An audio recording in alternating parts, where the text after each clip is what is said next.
Hello बच्चों, आइए इस प्रश्न को पढ़ते हैं।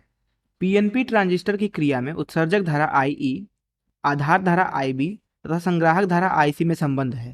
पहला ऑप्शन है आईसी बराबर आईई माइनस आईबी, दूसरा ऑप्शन है आईबी बराबर आईई प्लस आईसी, तीसरा ऑप्शन है आईई बराबर आईसी माइनस आईबी, चौथा ऑप्शन है आईबी लगभग लगभग बराबर है आईई के और लगभग लगभग बराबर है आईसी के। आइए इस प्रश्न की मुख्य अवधारणा की चर्चा करें। तो हमारे पास में एक ट्रांजिस्टर है एनपीएन, जिसे हमने यहाँ पे बना रखा है। क्योंकि ट्रांजिस्टर जो होता है उसमें 3 पिन होते हैं, तो यहाँ पे 3 पिन जो है वो दिखाए गए हैं। दरअसल किसी भी ट्रांजिस्टर के अंदर 3 फलक होते हैं।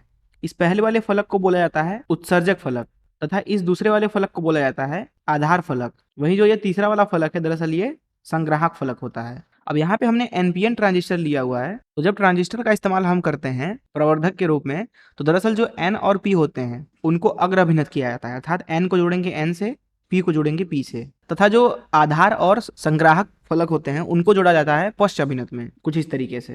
पी को जोड़ते हैं एन से और एन को जोड़ते हैं पी से बैटरी के साथ। तो यहाँ पे अगर हम धाराओं के बारे में बात करें, तो क्योंकि यहाँ पे हमारा उत्सर्जक और आधार दोनों ही अग्र अभिनत में है, इसलिए इसमें धारा जो होगी वो प्रवाहित होगी कुछ इस तरीके से।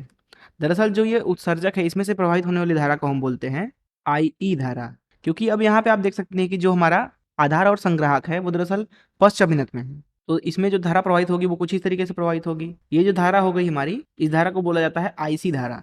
अब क्योंकि यहाँ पे आप ध्यान से देखें तो हमारा ये एनपी जो होता है वो अग्र अभिनत में है, पीएन जो है वो पश्च अभिनत में है, इसलिए जो यहाँ पे आई का मान होता है वो आईसी से ज्यादा होता है। इसलिए यहाँ पे संग्राहक के अंदर धारा कुछ इस तरीके से घुसती है, इसको बोला जाता है आईबी धारा।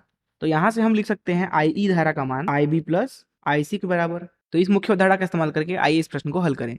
यहाँ पे बोला जा रहा है कि उत्सर्जक धारा आई है, आधार धारा आईबी है तथा संग्राहक धारा आईसी है, तो इनमें संबंध क्या होगा। तो यहाँ पे अगर आप प्रथम ऑप्शन देखें तो उसके हिसाब से जो आई है वो दरअसल आईबी प्लस आईसी के बराबर है। जैसा कि हमने मुख्य अवधारणा में देखा कि दरअसल ये सही संबंध है। दरअसल ये संबंध जो हमने लिखा हुआ है एनपीएन ट्रांजिस्टर के लिए, दरअसल ये पीएनपी ट्रांजिस्टर के लिए भी सत्य होता है। इसलिए यहाँ पे जो प्रथम ऑप्शन है वो हमारा सही हो जाएगा। मैं आशा करता हूँ कि आपको इस प्रश्न का हल जरूर समझ में आया होगा। धन्यवाद।